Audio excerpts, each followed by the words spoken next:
What's up mga katols, ngayon nandito tayo sa ating forklift. Gawan lang natin to ng DIY kasi gusto nung amo namin na pag nakakambyo siya, naka-shift siya ng reverse forward, dapat pag nakapatay ang makina, pag nakalimutan na nakakambyo, kailangan hindi siya mag-i-start. Yun yung ano niya, gusto niya. Kaya ngayon, kaso lang ito kasi hindi tulad ng ibang forklift na yung di ano siya, mechanical. Ito kasi solenoid ang gamit nito, solenoid type transmission. Kaya ito yung ano ko, DIY. Iwan ko lang kung tama to. Meron akong diode, yan, diode na dalawa para sa reverse at saka front. Tapos meron akong relay na single pole, single through.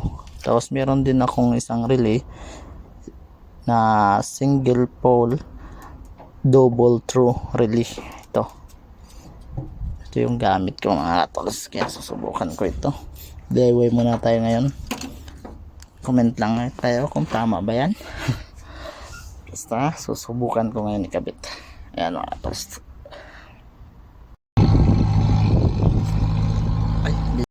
Ayun mga katols, tapos na yung ano natin, kabit ko na. Dito tayo sa mag-upisa sa ignition. Ayun mga katols, kinabit ko yung ignition. Meron tayong fuse na 20 amperes papunta dito sa ating relay na SPDT, single pole double through relay. Papunta naman yung 7 nya dito sa ating relay na isa para sa kanyang start. Tapos mga tools, dito naman tayo sa yung diode. Yan, yung diode natin dito naman sa yung shifter. Tapos meron tayong ilaw para pag yan, pag hindi siya nakailaw at hindi siya nakakambyo, ground eh? oh, 56? andar siya. Pero pag kinambyo natin, nilagay natin siya sa reverse, yan, iilaw yung ano natin. Tapos hindi siya i-start,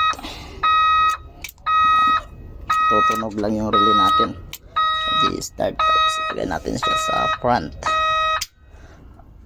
forward, ayan, iilaw pa rin siya.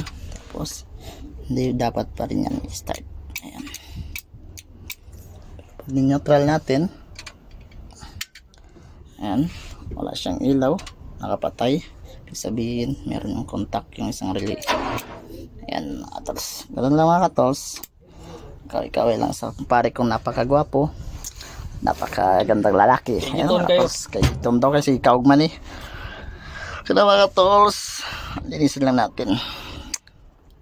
Tapos na sana naintindihan nyo ang demo ko kasi ako parang malabo.